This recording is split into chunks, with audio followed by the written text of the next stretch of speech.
Hello and welcome everyone. Thank you for joining us today for our webinar titled Using H2O Driverless AI for Cybersecurity. I'd like to start off by introducing our speaker. Ashraf Arthur is a security scientist designing anomalous detection algorithms at H2O. He is a graduate of the Center of Education, Research and Information Assurance and Security at Purdue University with a PhD in Information Security. He is specialized in anomaly detection on networks under the guidance of Dr. William S. Cleveland. Before I hand it over to Ashraf, I'd like to go over the following housekeeping items. Please feel free to send us your questions throughout the session via the questions tab in your console. We'll be happy to answer them towards the end of the webinar. And this webinar is being recorded. A copy of the webinar recording and slide deck will be made available after the presentation is over. Without further ado, I'd like to hand it over to Ashraf. Thanks, Patrick. Hi, guys. Just a quick question. I'm guessing you guys can see the screen out there. Just double check. Great. Okay. Thank you. Hi and good morning. Today we'll have a talk about machine learning for network security, and today we'll talk about how to design and model a specific model of distributed denial of service attacks. And this will be using one of the flagship products at H2O, which is basically driverless AI. Having said that, some basic of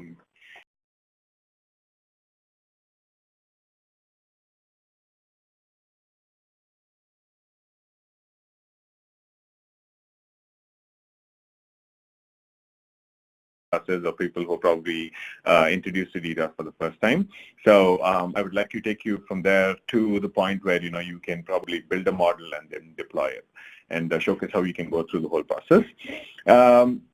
One of the most important things that you would also want to do is try and identify the kind of features that actually are valuable while building this model. So having said that, a general quick run of the company itself. H2O.ai is primarily a machine learning focused company, and we were founded in Silicon Valley in 2002. We have about 190 people right now. I think we're growing really fast, so every time you see probably the numbers don't match to what I say. So having said that, we've got offices around the world. We've got a decent enough footprint in insurance, manufacturing, financial services, healthcare, retail, ad tech. As you clearly see, I've been reading it off the chart out there. We're considered as one of the leaders in artificial intelligence or machine learning platforms. The next thing that I do want to identify or basically highlight is the fact that we have our flagship product, which is called Driverless AI.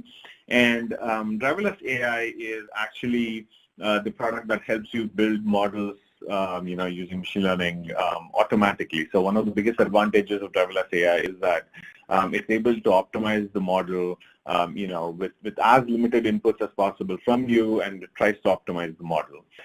Essentially, in this experiment or in this design of process, we will actually be using Driverless AI to build our models, and I'll showcase you across the entire gamut of how you go about doing this. Having said that, I think let's come to a bit of the basics.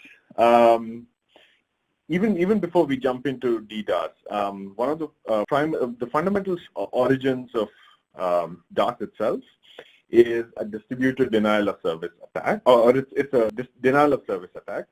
Essentially, what the attack is where an infrastructure or a targeted system is actually being limited, in its service provision due to some kind of an attacking infrastructure. So basically, your attack, you basically overwhelm the system with a lot of service requests, which eventually limits the system's ability to actually service you in respect to the attack. So having said that, DDoS is another variant of it, which is actually called distributed denial of service attack.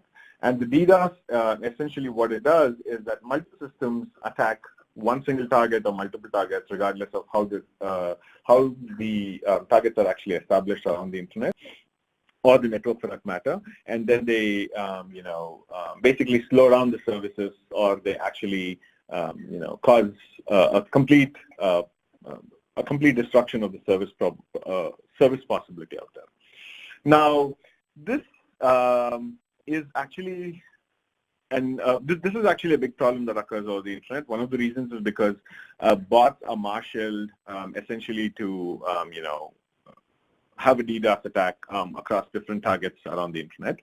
And this seems to be, this essentially is like a big problem that exists, when you're trying, this exists as a problem where you're trying to solve this, time and again. So much of the behavior right now is based on, so much of the way in which we recognize DDoS right now is based off rules, and it's based off people monitoring these traffic.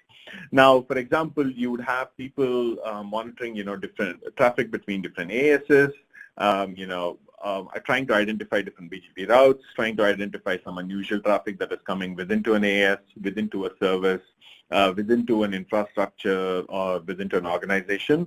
And there is consistent and constant monitoring that actually happens where people are trying to recognize, if this is a significant, denial of service attack or not, and based off that, filtering rules actually happen.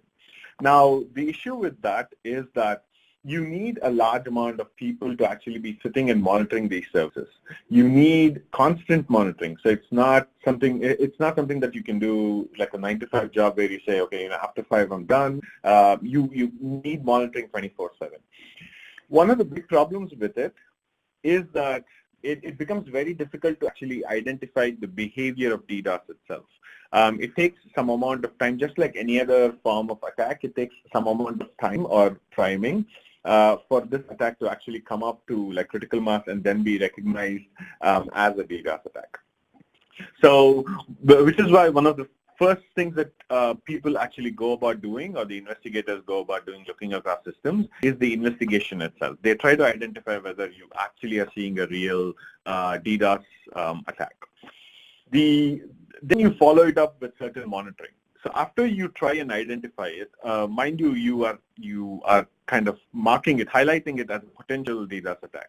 Then you monitor it for some time to see whether there is some level of service degradation. There is some level of, service removal from the network infrastructure that you have or not. Having done that, if this happens to be true as well, then you go about filtering the traffic. Now, the big problem with this entire procedure that we use today in operations is that it takes quite a reasonable amount of time, which essentially means that the infrastructure and the systems that you're using to actually service might have taken a lot of damage and it might not be recoverable. Which is one of the reasons why we propose and we showcase how to use models designed based off machine learning to be able to identify this traffic much better, much faster, and much earlier. Having said this, a lot of these decisions that the investigators make, the designers, the scientists, the modelers who look beyond this and actually make, are actually looking at different traffic patterns, are analyzing different sources of data that they're getting, probably, crosstalk between different networks as well. They are bringing in all this data to actually identify whether this is an attack or not. And now, even though they can operate at a certain rate, there is no assurance that the next time the denial of service attack changes, there is assurance that they would operate it at a much lesser time, and primarily because there are different mechanisms in which DDoS attack. There are different levels across the protocol stack where the attack can actually happen, which means that different layers of the infrastructure itself could be brought down, and different traffic patterns might emerge. So having said that, this is quite a complex situation, and which is one of the reasons, even though you might have a really tight ship in the whole monitoring aspect, it might not necessarily be efficient. So which is one of the reasons, the whole proposal of, using ML in the design comes into the picture. So having said that, I'd actually like to take you through, an entire setup that we have where we actually build a model based off a DDoS traffic that we have, and using that traffic, we'll go through the process of how, the model that we build using driverless AI, which means that much of the model building is actually automated. And then beyond that, we actually get a model, and how do you analyze whether the outcome of the model is something useful, something valuable? What are the parameters that you look for? And if this is something that you wanted to build, using driverless AI, how do you go about building is the next set of steps that I would actually like to showcase. Having said that, so yeah, as I was saying, the data that we have is actually an initial sliver of the DDoS traffic that we had actually captured, and the attack was primarily towards an HTTP server, or like a bunch of HTTP server that was behind basically a load balancer. Now, this is a very simple form of the attack. Actually, there are much more complicated methods in which the attack can happen, but this is one of the simplistic traffic that we actually had that we were analyzing, that one of our clients actually went through, and we were able to assist them, using the model to try and prevent the situation again. Now, one of the things that we also do while using driverless AI is there are also specific packages that are built for specific use cases. You could be looking at, for example, DDoS attack. You could be looking at, identifying machine-generated domains. You could be looking at fraud, or any of these use cases have specific packages that actually come along with driverless AI, which you can actually use to build these models. So one of the things that DDoS actually has, it has a specific set of transformations that exist as a part of the package. Now, when you're building these transformations, one of the most important things that you actually have to look for is you have to look for whether these transformations are purely analytical, which means that it is post-attack, or is it productional, which means that you actually want to be, do you want to be reactive or do you want to be proactive is essentially the position that you have to maintain. Okay, and there is a pretty good reason why you have to identify that position before you actually go into the modeling. Because one of the things is we have tools, we have capabilities, we have people who are very smart who can identify and build transformations and build models that are extremely good, that probably would identify really well, with an extremely low false negative. But the problem is if those models are super heavy, then deploying those models in production becomes a problem, which means that you don't necessarily get the same return on value that you would expect from a model which is that good. On the other hand, if you look at this as a production problem where you are basically saying, I need this model to be as fast as possible, as proactive or as reactive as possible, even before, the attack actually happens, then you're giving it some, you're giving it some margin. I would actually say a wide margin for the model to be much faster and much reactive and, actually bring in some value. So, as I was saying, the analytical models are very valuable from a study point of view, but production models are much more valuable when you're actually trying to prove it. And I'm guessing we have a wide variety of audience out here, a lot of them who work on the analytical side, a lot of them who work on the production side. But I would like to point it out that identifying this as an applied or a real-time or a production use case is very important to actually solve this problem. Because this is a real threat. This is not, an imagined threat. Having said that, the way driverless AI actually builds these models is it actually creates simple transformations. These transformations are pretty simplistic, but although your transformations are very pre-processing light, meaning that the amount of data munging that you need to do is very light. The model is the one that actually does the heavy lifting. The model tries to dig as deep as possible into the behavior that you're looking for, and then it basically does the heavy lifting in this case. And that's essentially how we design the whole process. Having said that, I'll just quickly for a second switch to one of the windows that we have. Give me a second.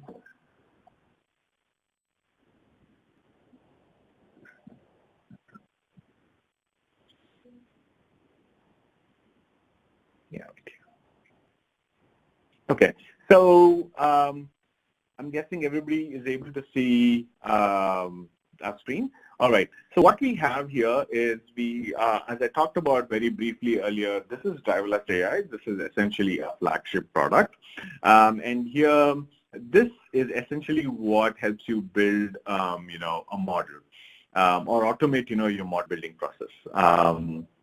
There is a fantastic genetic algorithm that sits in the background which helps you build the model, which helps you choose the right set of features, to optimize it, to have things as fast as possible, to have things, as light as possible that you want. Now, having said that, what we're looking for today is a very simple data set. We are looking at, in this case, a DDoS data set. And what you're looking at here is essentially different kinds of information that you're collecting it. Mind you, one of the reasons why we have kept, why you would see like very basic features or very basic, columns in the data set is because when you have this attack at a really, at a very initial level, the amount of information that you have is necessarily very limited, which essentially means that you are expected to make a decision very quickly on to try and say, is this going to propagate as an attack or is it not? Essentially, you are expected to make a decision so as to prevent, any further problems. You could, I wouldn't say it's a bit skittish, but you would probably be, a bit proactive in how you're identifying it. So here we have very simple information that we have. We have the destination port. We have the time period that lasts. We have the amount of packets that are ingress, the amount of bytes, the intra-arrival times between data. We have some basic flags.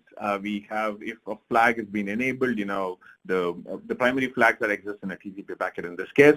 And mind you, we have not gone very deep into the packet itself. We are purely holding ourselves to the TCP aspect of it, because sometimes when you actually have to make a decision, you probably will not have enough time to query through. You might not be able to do any form of DPI to identify whether this is, if this is true traffic or not. And essentially, if I am in charge of doing denial of service, I probably don't care the kind of data I'm sending you, or I'm going to try and keep the packet as light as possible so that I can bombard you with as much traffic as possible. So essentially, packet inspection doesn't necessarily help much here. So we keep ourselves just to the TCP headers, and that seems to work enough, or that's rather good enough, representation of what we need in terms of the modeling data. So having said that, here, this is basically the data set that we have. Now, what we do is we'll try and we'll model, we'll design a model using this data set. So we have chosen the DDoS data set.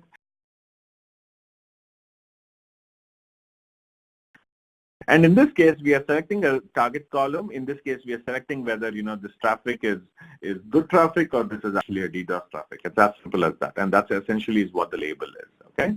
So having said that, one of the things that happens is, in our case, while we're processing the data, we tended to have the row number, so that's what we're going to drop, essentially, and that's what the first column is. The next thing is actually very important. So the driverless AI helps you, build as good a model as you want, or as interpretable a model as you want, or, basically juice out the aspect of the data. So that is controlled by 3 different bars, which is like accuracy, time, and interpretability. In this case, we'll, just for this experiment's sake, we can kind of keep the time at about 4, just down halfway. The interpretability as well below 4, and the accuracy, let's say, as well at like 4. And interpretability actually helps you try and explain the model, after the model is built. Essentially, what happens is there are lots of use cases where you probably have a risk office, you probably have your regulatory office. Let's say, you have to, you kind of have to get your CISO abreast about what is happening. In those situations, if you turn on the interpretability really high, then, the model that you build will not only assist you in identifying the DDoS behavior, but it will also help you identify why a certain traffic was actually seemingly, a denial of service. And using that information, you can make a case about, why the decision that your model took was a certain way versus another way. So cranking up the interpretability always helps. And time necessarily, you can increase it. When you increase the time, time is not directly correlated, let's say, to the goodness fit of the model. You could probably get a really good model even when you keep the time as, let's say, at 5. But usually a complexity of the model, if you increase the time, it tends to improve it as well. In terms of accuracy, of course, you're fitted really well. So higher accuracy, you can set it as high as you want. And having said that, the next thing that you want, and whenever you're working on any of the use cases, let's say in like cybersecurity, is, for example, you're looking at DDoS, you're looking at malicious domains, you're looking at interpreting botnet, let's say you're looking at any kind of DLPs or any of these models that you're building, make sure that, you choose an F1 scorer. And one of the reasons for you to choose an F1 scorer is basically so that you can minimize false negatives as much as possible. And it is really important to minimize false negatives as much as possible, and that is primarily because it doesn't matter, if you're able to prevent like 99 attacks into your network, but if that one attack actually got through, then you're still under the same amount of loss that you might have had. This doesn't necessarily, seem that important when it comes to denial of service, because you're merely building a model to identify behavior for denial of service. So if some attacks come through, it's still fine. But this is actually very important when, someone is trying to do exfil, someone is trying to, build a botnet out of your organization, or, any of these situations, cranking up your scorer to F1 is actually really valuable. Having said that, one of the things that we also build along with Driverless AI is we build specific transformers or specific, engineering techniques that are able to build, that are able to basically work on the data and try and identify different behaviors. In this case, we have some that are very specific to DDoS, okay? And what you're looking at here is like you're looking at, so some of the features that we have built are very specific to like the signatures of the flags itself. And one of the reasons I want to highlight that we are using flag signatures is because if you guys have gone through the TCP packet, flags are always Booleans, so which means that it's very fast to actually analyze them, process them, and use them towards, whatever model that you want to use, and they're essentially usually very light as well. So which is one of the reasons we our transformations or the package that uses for DDoS is actually heavily flag specific in this case. Having said that, let's choose some of the features that we actually have built. Let me quickly choose some of the features. Wait, the match. Okay, we have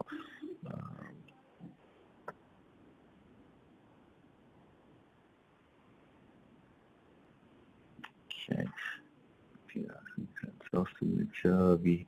So in this case, we have chosen about, let's say, about 8 features in this case. With similarity. So we are also looking at different packet. Hang on, give me 1 second. Packet right there. So signature mean. Okay. Okay. So what we have done now is we have chosen, using Driverless AI, we have actually chosen a package that is very specific for us to build models, purely for DDoS attack. Now, essentially what we'll do is we'll basically try and launch this model. Okay. And what you're seeing that's actually happening here is Driverless AI is basically identifying what are the best features, what are the best features, combination of features, best model that it can build using this data set that you provided, using this features that you've actually chosen specifically to identify the DDoS behavior. Okay. Now, what it is doing in the background is it's actually building it based off, the different model settings that you've given it. And then essentially it will start building a model in this case. Now, what you see is that we have tried and optimized it to F1. So here, if you see, so this is, it's still continuing to build the model. So here you see that it is actually giving you the different kind of variable importance. We have some feature packages that actually identify different kinds of, packet structures, it is looking at certain kind of time series sequences. It is also looking at flag fingerprints, and essentially that seems to be a really good identifiable metric in this case in terms of identifying this behavior. So this essentially is basically how the model will be built.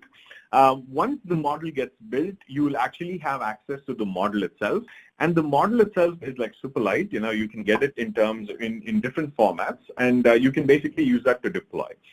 While this is running, all right, maybe we'll just pause here.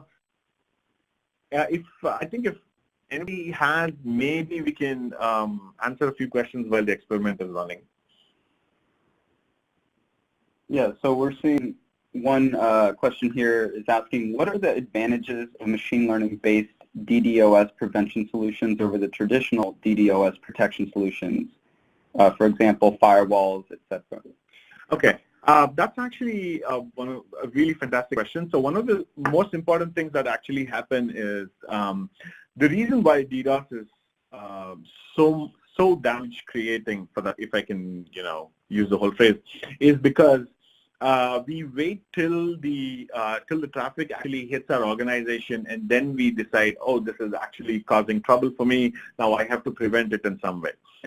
One of the advantages of using ML is that it disconnects intelligence away from the system that is actually telling it what to do. Essentially, the intelligence is within the model, and the model is executable, which means that it is just another piece of code that you can execute. If you happen to have access to like your edge nodes, let's say you are an ISP and you would like to run it. If you're having transactions between different ASs, you can deploy this between ASs. If you are an organization, you can deploy this around your edge node. You don't necessarily have to wait for your firewall to come back and tell you this is bad, this is good. And that essentially is one of the biggest advantages of using ML, purely the engineering aspect of it. But excuse me. But the traditional difference I would like to put out is that firewalls are heavily rules-based. They are very heavily rules-based, which means that you need to probably consistently and constantly update the rules of your firewall to see what is good and what is bad. Now, and which requires someone, an expert, to actually sit and curate these rules. So what is good, what combinations are bad, and so on. But in ML, these are actually learned purely by the data itself. So you can have an expert actually build a model, and this model could be updated every minute. I wouldn't want to say every second, because it takes some time. So it could be updated every minute, and that model could be immediately deployed, which means that if you're looking at dynamic traffic, if you're looking at dynamic behaviors, you can very quickly avert any kind of disaster. Great, thank you. Yeah, let's keep the questions coming. It looks like the experiment is about to finish up. Yeah, we can probably take another question while I come back to the slides. Okay. Okay, yeah. Sure. So the next one is, I would like to know your suggestions to minimize false positives and false negatives, especially when there's no sufficient training data. Okay, so this I think is a fantastic problem, which kind of dogs machine learning every time. I wouldn't think that this would be a problem, especially when it comes to denial of service attacks, because one of the things that you require in denial of service attacks is that you require a large amount of traffic to be actually causing trouble for you. So data would not necessarily be an issue. What I would suggest is, if you want to get in touch with someone out here at H2O or me itself, for that matter, we can, and if you can probably talk to us specifically about the problem that you're facing, we can probably help you, try and identify what's best. Because sometimes oversampling helps, but if you're looking at a data set which is actually a functionality of time, oversampling is actually a bad thing, because that means that you're re-representing the data without understanding if that's independent or not. So I would suggest that it's specific to the problem at hand. So we'll probably just come back to the experiment that we ran itself.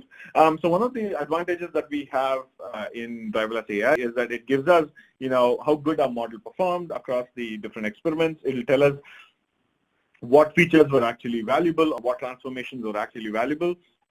Now, one of the things that I was actually telling you is, let's say you guys have a briefing, you guys have a deep dive with your CISO and with your SOC team to identify, what is your bad behavior or what happened in that whole situation, that you guys averted.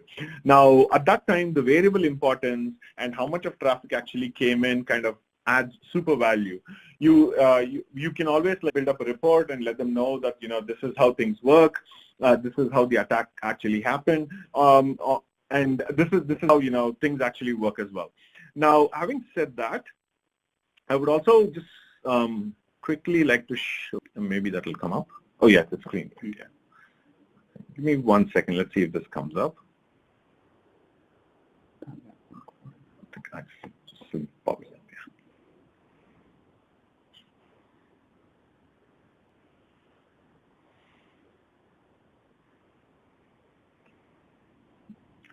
yeah.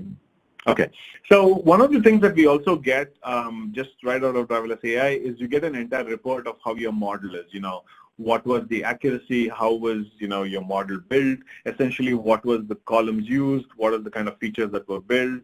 Let's quickly just jump to the features if we can. Okay, let's just see, maybe here.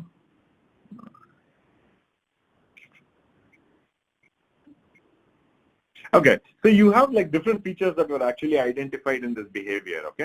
And essentially what these features are telling you is they're telling you, which one was actually valuable in making the decision to avert a certain traffic or not.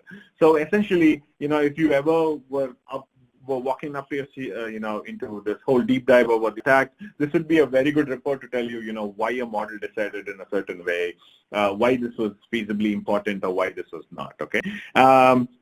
And having done that, you can also get a model out of Driverless AI, which means that, if you just hit on the model tab, you basically get a consumable piece of code which you can deploy it on any of the servers or any of the remote edge nodes for that matter to, build your model. So this essentially gives you a general idea of how to build the model, what are the things that you need, the packages that help you build the DDoS behavior itself, or rather model the DDoS behavior itself. Having said that, I'd quickly like to switch back to the slides. I have a few more things that I would like to talk about. So Driverless AI, are probably building features themselves. So in those cases, one of the things that could be happening is that you don't necessarily subscribe to the package that exists in H2O, but you probably are building these transformers yourselves. And essentially, Driverless AI also provides you the ability to build these transformations on your own. And one of the ways that you can actually do it is you can actually use the custom transformer extension, which Driverless AI provides, and you can build all kinds of transformations that you feel is valuable to you. But keep in mind, when you build these transformations, these rules that I spoke about, where is this for analytical or for production use, still holds value. It is still important for you to decide. Many times when we come out of research, we build really amazing identifiers for this behavior, but they are necessarily not productionizable, and the only reason is because they're super complex. And essentially, things like that are more troubling for you than anything else. Which is why I would say that it helps to actually identify the kind of behavior that you want to build, using this extension. Having said that, let's say you are interested to actually jump into this and try and build, transformations for yourself using Driverless AI. Okay. Then what you need to know is that there is a clear separation of space. Everything that you build is very functional. It's not like writing an entire script, or it's not like filling up a Python notebook to try and model the whole thing.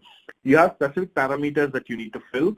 You have specific functionalities that you need to fill with certain data sources, and that essentially gives you the idea of how to, that essentially builds your transformation for that matter. There is, I do also have another talk which talks about how to build transformations specifically, so I can always refer you guys to that, or you guys can get back to us and we'd be happy to help in this process as well. Having said that, this is just a general representation of how our code looks. You're essentially, extending the custom transformer class here. And all I'm doing is I'm just trying to build an example log transformer. And we have some parameters which are basically trying to check whether this is a regression problem, this is a binary problem, or this is a multi-class problem. I hardly think, in cybersecurity, probably most of the problems that we're dealing with are usually like binary or multi-class, where we're trying to see, is this an attack, is this dangerous for me or not, and then essentially that's where it remains. But having said that, I can always point you guys to, talks where we have done this more extensively about how to build this. So please let us know if that is something that you're interested in. We'll be happy to guide you guys out there. Having said that, some of the advantages of, building these features and just running them through driverless AI is that you have like preset parameters, you have like, preset methods, which you necessarily need to fill. The effort is very minimized. And you build once, essentially the way the whole modeling actually happens is it trains and tests and helps you deploy the whole process through and through. So that essentially means that you only have to build transformations once, you don't necessarily have to build it again and again. And driverless AI can automatically run multiple models on different feature sets just to try and optimize what's best. And that essentially is handled internally by a driverless AI. Okay, so that gives you an advantage. Having said that, I quickly want to come to the deployment architecture, and the reason why I want to do that is because I know when you're talking about DDoS, if you can't deploy the model well, then there is no point in building the model in the first place itself. Having said that, the model itself is available, as a Java Mojo or a C++ Mojo, or a Python Scorer, depending on the kind of infrastructure that you are actually deployed on. In our model tests, what we've seen is about 1.6 million records being scored per second. That means that it is pretty efficient when it comes to network traffic. I'm sure there are network nodes which carry much more traffic than this, and essentially that's actually one of the reasons why we restrain ourselves, or essentially in the packages why we restrain ourselves from going much deeper into the packet stack.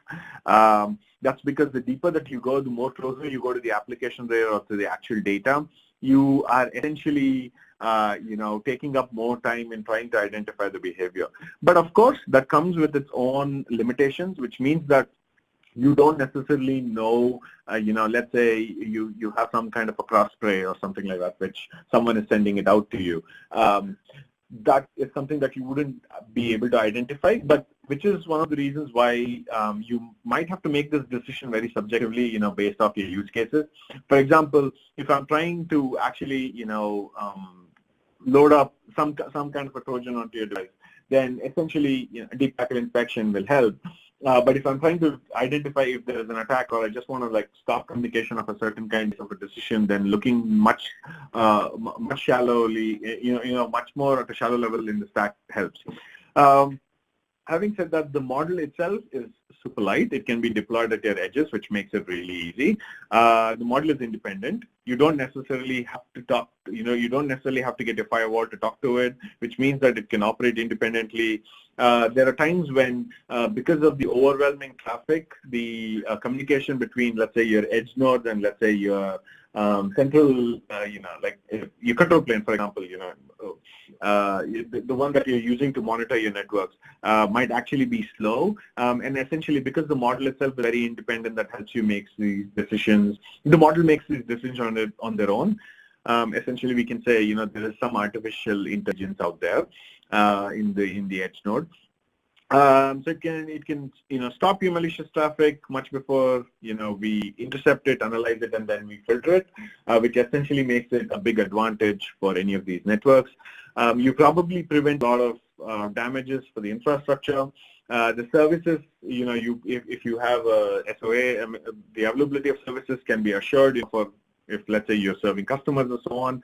So that kind of helps essentially when you're deploying it in a certain way. Having said that, there are some basic references. I'll put up the slide as well on our talk, so that will make it easy. And I'll quickly jump to any questions, any comments, anything you guys want to know from us. We'll be more than happy to help. Great, thank you, Ashraf. Yeah, we do have a few more questions here, and please keep them coming. We have allocated time for this Q&A. So the first question is DDoS available with different cloud platform pipelines to use it in different servers? Okay, let me read you the question. Is DDoS available with different cloud platform pipelines to use it in different servers? Are you saying that the package itself, I'm guessing you're talking about the package itself. So the package itself is a part of the driverless AI, custom packages. Essentially, they build the model specifically for this behavior using driverless AI.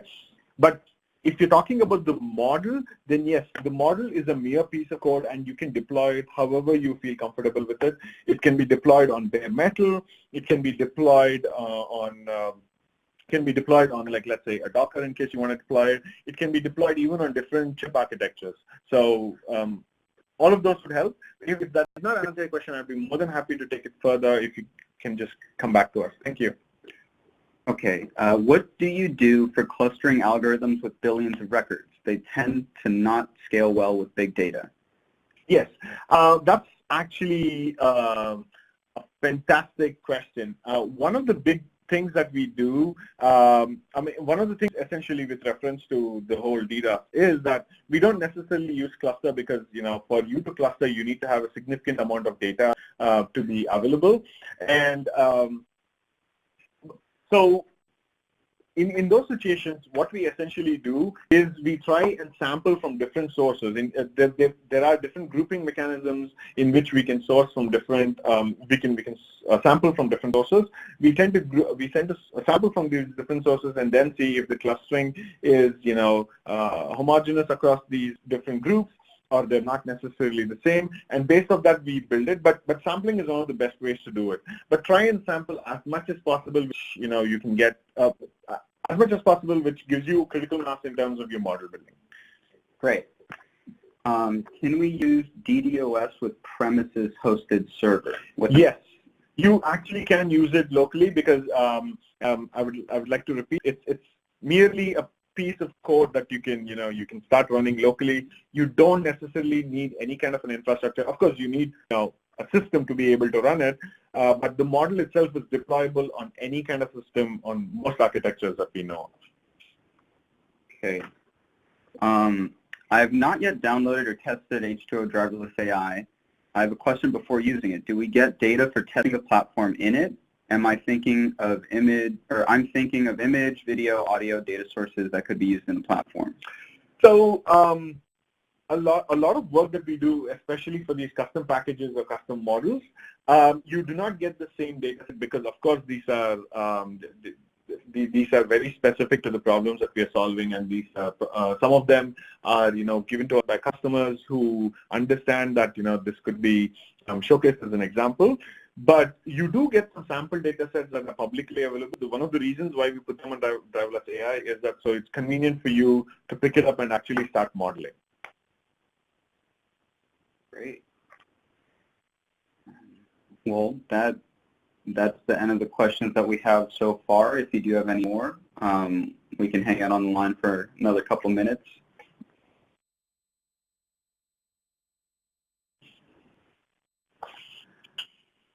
So some of the things that we were looking for, I'll just quickly go through what we use for our work. Some of the things that we went for building the features is that we have an open source GitHub repo about how to write the recipe or the transformations that we talk about.